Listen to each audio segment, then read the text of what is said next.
កៅពិសិដ្ឋអតីតអ្នកសារព័ត៌មានដែលទៅសុំលុយសុំស្រាបៀរពីថៅកែសិប្បកម្មផលិតករនៅក្នុងភូមិសាស្ត្រខេត្តកំពង់ឆ្នាំងព្រមមានប្តឹងចាងវាងអង្គភាពសារព័ត៌មានកងមាសជាផ្លូវការទៅកាន់ស្ថាប័នច្បាប់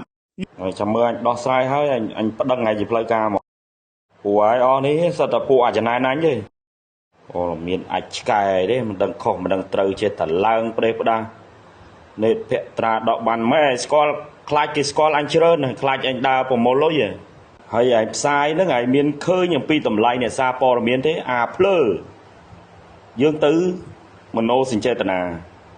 ស្នើសុំឯងស្គាល់ពាក្យស្នើសុំឯងមិនមែនសុំទេ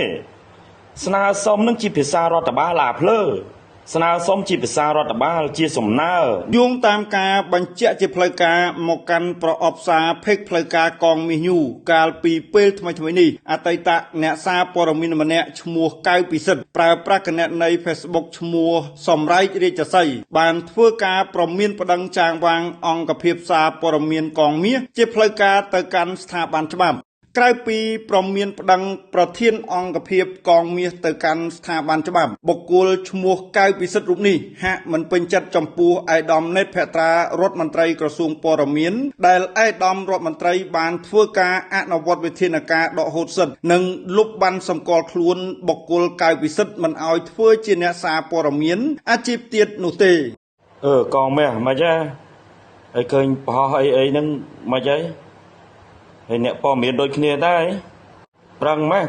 បានខ្លួនជាអ្នកសារព័ត៌មានទេប៉ុន្តែអត់ដឹងវែកញែកអត់ដឹងចេះថ្លឹងថ្លែងខុសត្រូវចេះតែផ្សាយផ្ដេសផ្ដាស់ណារឿងនេតភក្ត្រាហ្នឹងគាត់ជាមន្ត្រីក្រសួងព័ត៌មានហ្នឹងរឿងជារឿងរបស់នេតភក្ត្រាតាចុះយើងស្អីដែរយើងនេះបន្ថែមលើពីនេះទៀតនោះបុគ្គលកៅពិសិដ្ឋអតីតអ្នកសារព័ត៌មានរូបនេះក៏បានធ្វើការជេរប្រមាថមើលងាយនិងជេរម្ដាយលោកចាងវាងកងមាសគ្រប់សពបែបយ៉ាងដោយប្រើប្រាស់ភាសាស្មោកគ្រោកទៀតផងដែលសកម្មភាពទាំងនេះគឺជាទង្វើផ្ទុយពីផ្លូវច្បាប់ទាំងស្រុងនេះកណ្ដួយមកចោមសៀតហើយឡើងរឿងនឹងវាចំណេញប្រមាណណាហើយវាបានមុខមាត់ប្រមាណណាហើយសួរអីហ៎អូមានអាចឆ្កែទេមិនដឹងខុសមិនដឹងត្រូវចេះតែឡើងប្រេះផ្ដាស់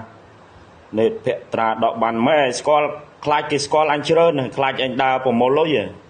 ជាចុងក្រោយលោកចាងវាងកងមាសញូក៏សូមស្វាគមន៍ជានិរន្តរ៍ដោយគ្មានការផិតភ័យនោះឡើយនិងធ្វើការត្រៀមជាលក្ខណៈចំហសម្រាប់ការប្តឹងជាផ្លូវការពីសំណាក់អតីតអ្នកសារព័ត៌មានកៅពិសិដ្ឋនិងសូមឲ្យបុគ្គលកៅពិសិដ្ឋសម្លឹងមើលមេឃរាប់ផ្កាយផងមុនសម្រេចចិត្តប្តឹងចាងវាងកងមាសញូជាផ្លូវការទៅកាន់ស្ថាប័នច្បាប់តេតិនបញ្ហាខាងលើនេះសារព័ត៌មានយើងសូមធ្វើការបញ្ជាក់ថាក្នុងអំឡុងមុនថ្ងៃចូលឆ្នាំខ្មែរបុគ្គលកៅពិសិដ្ឋបានចុះទៅសុំលុយសុំស្រាបៀរពីម្ចាស់សិប្បកម្មផលិតករក្នុងស្រុកបរិបូរខេត្តកំពង់ឆ្នាំងប៉ុន្តែម្ចាស់រោងចក្រផលិតករមិនអោយដោយសារតែបញ្ហាមិនសូវចំណេញចំណាយកម្លាំងពលកម្មច្រើនទើបគ្មានលុយគ្មានស្រាបៀរឲ្យប៉ុន្តែបុគ្គលកៅពិសិដ្ឋអតីតអ្នកកាសែតរូបនេះនៅតែបន្តជ្រក់ជ្រែងមិនព្រមចាក់ចេញនៅតែសាំតប៉ែដដែលជាដដែលទើបកើតទៅជាទំនាស់បែកផ្សែងរវាងកៅពិសិដ្ឋនិងម្ចាស់សិប្បកម្មផលិតករតែម៉ែនេះក៏មិនមនុស្សល្អដែរម៉ែរឿងអីមកថោតខ្ញុំទៅអីអូនអីមកទេខ្ញុំមានសាច់ការអីខ្ញុំអ្នកសារព័ត៌មានខ្ញុំរាប់អានកងអូនអីមកសុំបនទៀនខ្ញុំចោះមកមនោចេតនាហើយចោលមានខ្ញុំបខំមកម៉ៃណាអត់បខំមកដៃខ្លួនខ្ញុំនិយាយលេងជាមួយហៀខ្ញុំទៅលើហើយចាំមកដាក់សម្ពាធរឿងអមឯងលើករឿងជួលកម្មករមិនអមឯងតកែអមឯងជួលកម្មកររឿងរបស់អមឯងតាហ្នឹងហើយបាទអមឯងកម្មករអមឯងជួលមួយថ្ងៃ20000អមឯងរឿងរបស់អមឯងទេអមឯងមកដាក់ទុកលើខ្ញុំអ្នកបងមានមិនហើយបើគេមិនអោនអីមិនបខំអមឯងណាអូនឯងមិនខំអូនឯងទៅផ្ទះទៅបាទខ្ញុំទៅតែឲ្យមកថតខ្ញុំទៅអមឯងតកែរោងសិនតកប៉ុណ្ណាណីមកថតខ្ញុំទៅក្រោយពីហេតុការណ៍ទំនាស់បែកផ្សែងនេះត្រូវបានបែកធ្លាយជាសាធារណៈនិងមានការរិះគន់យ៉ាងចាស់ដៃពីសំណាក់មហាជននិងអ្នកសារព័ត៌មានអាជីព ឯកឧត្តមនៃភត្រារដ្ឋមន្ត្រីក្រសួងព័ត៌មានចេញបញ្ជាភ្លាមៗដោយសម្រេចលុបបានសម្គាល់ខ្លួនបុគ្គលកៅពិសិដ្ឋនិងដាក់បញ្ចូលឈ្មោះកៅពិសិដ្ឋចូលបញ្ជីខ្មៅដោយមិនអោយកៅពិសិដ្ឋរូបនេះប្រកបវិជ្ជាជីវៈជាអ្នកសារព័ត៌មានអាជីពទៀតនោះទេការសម្រេចលុបបានសម្គាល់ខ្លួនបុគ្គលកៅពិសិដ្ឋនិងដាក់បញ្ចូលឈ្មោះកៅពិសិដ្ឋចូល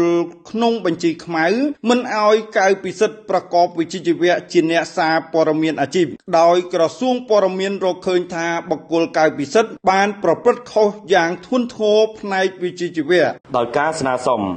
តែបើស្នើសុំទៅខាងភាគីខាងថៅកែរោមសិនតកគាត់មិនឯកភាពឬក៏មិនអោយអានឹងជារឿងគាត់តែចាំបាច់អីអ៊ំស្រីចាំបាច់ទៅទាញទូរស័ព្ទថតអ្នកព័ត៌មានធ្វើអីហើយប្រើពាក្យសម្ដីមិនសមរម្យនិងដេញសារព័ត៌មានចេញនេះជាតម្លៃធ្លាក់ចុះនៃសារព័ត៌មានគេផ្សាយចេះអាភ្លើហើយឯផ្សាយហ្នឹងឯងមានឃើញអំពីតម្លៃនៃសារព័ត៌មានទេអាភ្លើយើងទៅមโนសញ្ចេតនាស្នើសុំហើយស្គាល់ពាក្យស្នើសុំឯងមិនមែនសុំទេស្នើសុំនឹងជាភាសារដ្ឋបាលអាភ្លើស្នើសុំជាភាសារដ្ឋបាលជាសំណើមានន័យថាជូនជាសំណើបើគេមិនអោយជារឿងរបស់គេហើយអញក៏មិនចង់មកដេកនៅនឹងរួចអញក៏មិនទាន់ទៅប្រព្រឹត្តបទល្មើសអ្វីនៅផ្ទះគេដែរហើយឲ្យមើលផ្ទះគេឬមួយរោងសន្តិកអញសួរឯងចេះយីព័ត៌មានពួកឯងនេះពួកឯងនេះធ្វើកាតឲ្យគេក៏ពួកឯងមិនបើកសេរីភាពឲ្យគេដែរពួកឯងសិតតែពួកដាក់គំនាបណាគេមានរឿងត្រូវផ្សាយគេចោះដើរជួយប្រជាជនគេបានលៀបសការៈពួកឯងសិតដាក់គំនាបព័ត៌មានមិនឲ្យចេញតាមเพจផ្ទាល់ខ្លួនទេឲ្យឆ្លងកាត់ដាក់ទៅឯងឲ្យផ្សាយចូលเพจរបស់ឯងរួចចរចាហើយពួកឯងចង់ចរចាទៀតពួកឯងចេញមកផ្សាយលើបដ ாய் ពួកឯងព័ត៌មានពួកឯងសរសេរក៏ស្ដាប់មិនបានរូបភាពក៏គ្មានរូបភាពអីមើលល្អតែបើថាខាងផ្សាយបង្អន់អ្នកព័ត៌មានដូចគ្នាវិញនិយាយពីជំនាញបាទនិយាយពីជំនាញណារឿងជន់ខែមអីហ្នឹង